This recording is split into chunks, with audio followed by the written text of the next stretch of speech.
ఓం నమః శివాయ. ఓం నమో నారాయణాయ. ఓం శ్రీ స్వర్ణాకర్షణ కాల భైరవాయ నమో నమః. ఓం శ్రీ నరదృష్టి నివారణ కాల భైరవాయ నమో నమః. ఓం గణానాం త్వా గణపతిం అవామహే కవిం కవేనాపవస్రవస్తవం జ్యేష్ఠరాజం బ్రహ్మణస్వత ఆనశృణ్వన్నోతభిస్సీదసాదనగం శ్రీమహాగణాధిపతయే నమః. ఓం ఆదిత్యాయ సోమాయ మంగళాయ బుధాయ చ గురుశుక్రశనిభ్యశ్చ రాహవే కేతవే నమో నమః. హరి ఓం. మా ఛానల్కి స్వాగతం.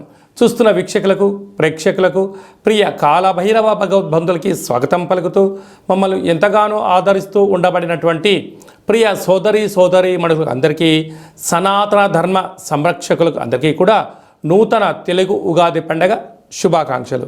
శ్రీ క్రోధినామ సంవత్సరంలో అందరికీ నిండు నూరేళ్ల ఆయురారోగ్యాలను ప్రసాదించాలని, వారాలు 7, తిథులు 15, నక్షత్రాలు 27, రాసులు 12, లగ్నాలు 12, మహర్దశలు 9, అలాగనే షడ్రుచుల సమ్మేళనమే 6 ఋతువులతో కూడుకున్నటువంటి తీపి, కారం, పులుపు, చేదు, వగరు అనేటువంటిది ఎలా ఉంటుందో మనిషి జీవితంలో కష్టాలు సుఖాలు ఎప్పుడు ఉంటాయి.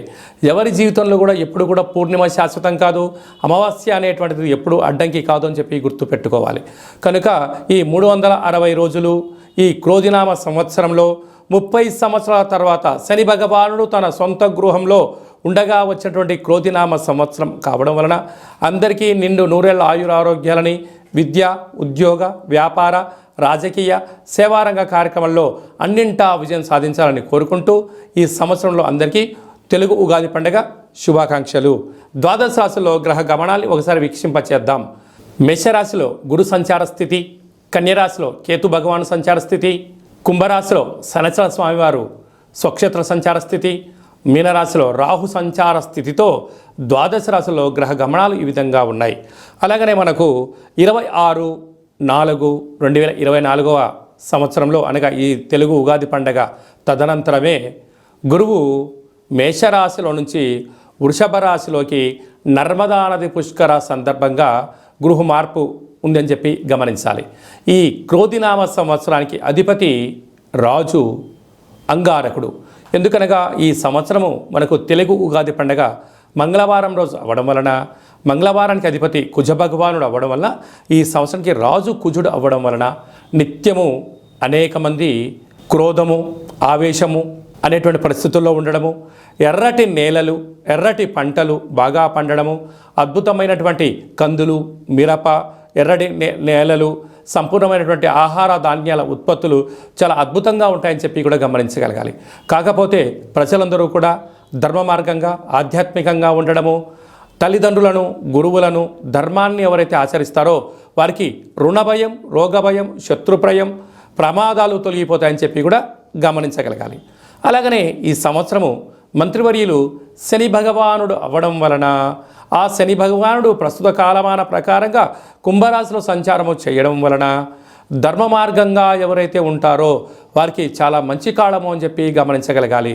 తెల్లటి నువ్వులు, విశేషమైన నీలం రంగు పదార్థాలు, పుష్పాలు, పండ్లు, పదార్థాలు, అద్భుతమైనటువంటి ధర్మ పరిపాలనగా, ధర్మంగా, న్యాయంగా, నీతిగా ఉండబడిన వారికి చాలా మంచి కాలం అని చెప్పి గుర్తుపెట్టుకోగలగాలి. ఎవరైతే అధర్మంగా ఉంటారో, అన్యాయంగా ఉంటారో, రాక్షస జీవన విధానంగా ఉంటారో, గతి తప్పిన జీవన విధానం ఎవరైతే అలవర్చుకుంటారో వారికి అనేక ఇబ్బందులు ఉంటాయని చెప్పి కూడా గమనించగలగాలి. ఈ సంవత్సరము పశుపాలకుడు కృష్ణ పరమాత్ముడు అవడం వలన గోవులు, పశువులు సమృద్ధిగా ఆయురారోగ్యాలుగా ఉండడం, మంచి పాడి, మంచి పంట, ఐశ్వర్యము, సుఖవంతమైన జీవనం ఉండడం జరుగుతుంది అని చెప్పి గమనించాలి. కాకపోతే ఈ సంవత్సరము శుక్రుడు అనేక రకాలమైనటువంటి ప్రభావం అధికంగా ఉండడం వలన అనేక మంది నిత్యము రోజు నూతన వస్త్రాలకు, బంగారు ఆభరణాలకు, వజ్ర వైడూర్యాలకు, విలాసవంతమైన జీవితాలకు, ఆధ్యాత్మిక తీర్థయాత్ర కార్యక్రమాలకి మొగ్గు చూపడం జరుగుతుంటుంది. కాకపోతే విచక్షణారహిత జీవితాన్ని పొందడానికి, మద్యమత్తు మాంసాల జీవితాన్ని పొందడానికి ఎక్కువ మంది మక్కువ చూపించే పరిస్థితి ఉంటుంది. కనుక దయచేసి అలా వెళ్లకుండా ఆధ్యాత్మికమైన చింతనతో మీరు ఉండగలిగితే ఈ సంవత్సరము అందరికీ పట్టిందల్లా బంగారం అయ్యేటువంటి యోగ్యత కనపడుతుందని చెప్పి గమనించాలి. మేషరాశి వారికి ఈ సంవత్సరం ఆదాయ వ్యయాలు ఎలా ఉన్నాయో, రాజపూజ్యం అవమానం ఎలా ఉందో సవివరంగా సంపూర్ణంగా తెలుసుకుందాం. మేషరాశిలో ఏ నక్షత్రాలు వస్తాయంటే అశ్విని నక్షత్రంలోని 4 పాదాలు, భరణి నక్షత్రంలో 4 పాదాలు, కృతికా నక్షత్రంలోని 1 పాదం కలిపితే మేషరాశి. మేషరాశి యొక్క అధిపతి కుజుడు.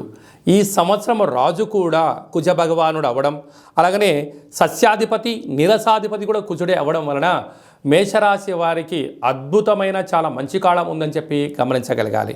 ఎందుకనగా రాశాధిపతి రాజు అవ్వడం వలన మన ఇంట్లో మన అన్ననో తమ్ముడో రాజు అయితే మనకు ఎంత బలం ఉంటుందో అలాగా మేషరాశి వారికి కూడా అంతే యోగం, అంతే రాజ సన్మానాలు ఉన్నాయని చెప్పి గమనించాలి. వీరి యొక్క ఆదాయం 8, వ్యయం 14. చూడండి, ఆదాయం 8 రూపాయలే ఉంది, కానీ వ్యయంకి వచ్చిన 14 రూపాయలు ఉంది.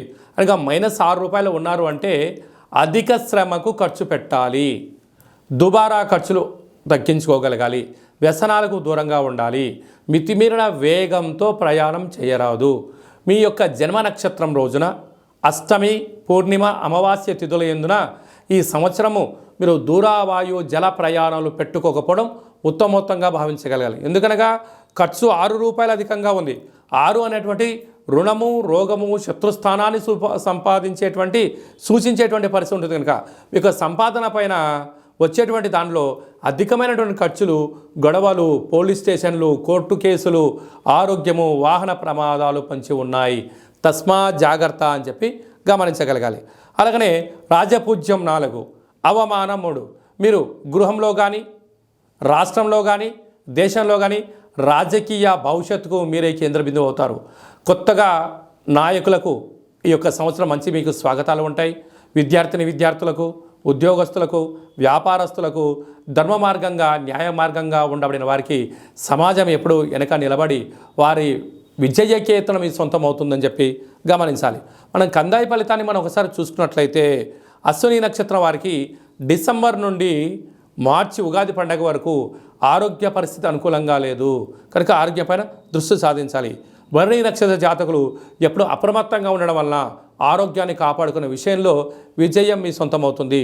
కృతికా నక్షత్ర జాతకులకు ఉగాది పండగ నుంచి డిసెంబర్ వరకు 2 సున్నాల కారణం చేత వాహన ప్రమాదాలు, అనారోగ్యము, సర్జరీ లాంటివి జరగడానికి అవకాశాలు ఉన్నాయి. కనుక ఏదైనా కొద్దిపాటి అనారోగ్యం వచ్చినప్పుడు దాన్ని త్వరితగతిన చూపించుకోగలిగినట్లయితే పెద్ద పెద్ద సర్జరీలు, ఆపరేషన్లు, ప్రమాదాలు జరగవని చెప్పి గమనించగలగాలి. అదే కాకుండా వీరికి సస్యాధిపతి నీరసాధిపతి అవ్వడం వలన రాజకీయవేత్తలకు, వ్యాపారవేత్తలకు, వస్త్ర వ్యాపారాలు, సాఫ్ట్వేర్, హార్డ్వేర్ ఉద్యోగస్తులకు, అలాగనే ఎక్స్పోర్ట్స్, ఇంపోర్ట్స్ బిజినెస్ చేసేటువంటి వారందరికీ కూడా ఈ సంవత్సరం యోగదాయకమే ఉంది. కనుక మనము ఈ ఒక్కొక్క నెలలో ఒక్కొక్క కాలభైరవుడు ఉంటాడు కనుక కాలాన్ని శాసింపజేసే శక్తి కాలభైరవుడికి ఉంటుంది. కనుక రుణ విమోచన కాళభైరవ స్వామివారిని స్మరించడం, ధ్యానించడం వల్ల మీకు యోగం కలుగుతుందని చెప్పి గమనించాలి.